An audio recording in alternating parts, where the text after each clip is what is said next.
Suatu ketika, ada seorang pemuda yang sedang mendaki gunung sendirian. Ketika sudah cukup lama mendaki, sampailah ia di puncak gunung. Satu malam ia beristirahat sambil menikmati alam gunung yang sangat indah. Ia pun bersiap untuk segera turun dari gunung itu. Di tengah perjalanan turun dari gunung, hujan lebat mengguyur gunung tersebut. Pemuda itu tidak bisa mendirikan tenda karena sedang berada di jalur yang terjal. Tiba-tiba, ia terperosok masuk ke jurang.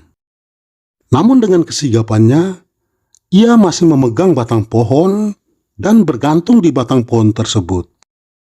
Ia berteriak minta tolong, tetapi tidak ada orang lain selain dirinya. Pemuda itu sudah pasrah akan segalanya. Tiba-tiba ia seperti mendengar suara, "Lepaskanlah peganganmu." Pemuda itu tidak percaya, malah takut dengan suara itu. Kedua kali ia masih tidak percaya dan tidak mau melepaskan pegangannya.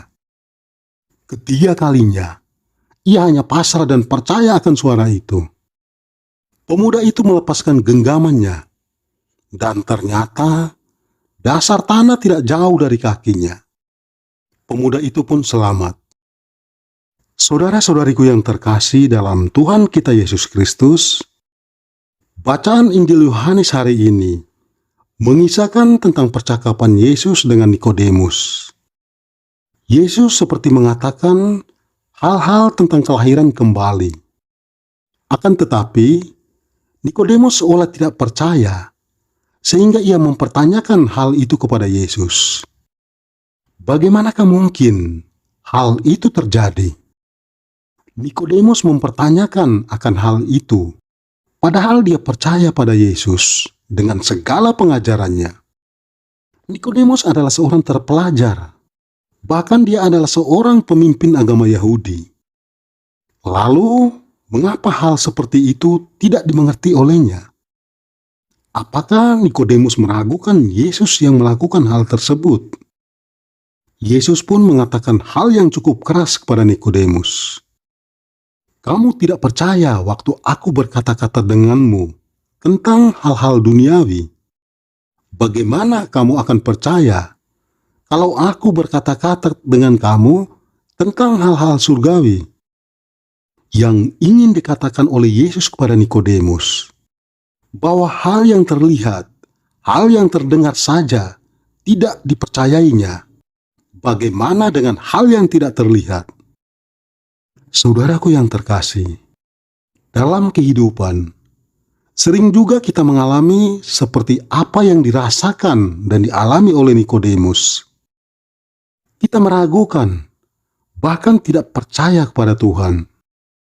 Kita memohon sesuatu di dalam doa dan merasa doa tidak dikabulkan. Kita meragukan Tuhan. Kita melakukan sesuatu dengan sungguh dan tekun, tetapi hasilnya tidak sesuai.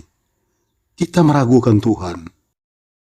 Kita berharap akan sesuatu, tetapi tidak pernah tercapai. Kita meragukan dan kecewa kepada Tuhan.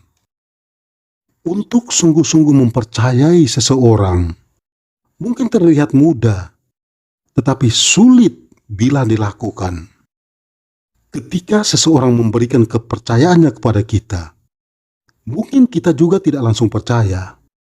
Bahkan, mungkin mencurigai motif di balik kepercayaan yang diberikan tersebut.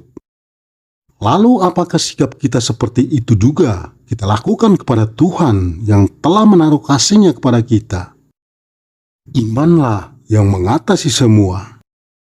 Iman yang mengatasi yang terlihat dan yang tidak terlihat. Semoga Allah Bapa yang Maha Baik senantiasa menyertai, mendampingi kita dalam menghadapi segala cobaan, dan kita tetap kuat dalam iman dan harapan kepada Allah. Amin. Salam sehat, Tuhan memberkati kita semua.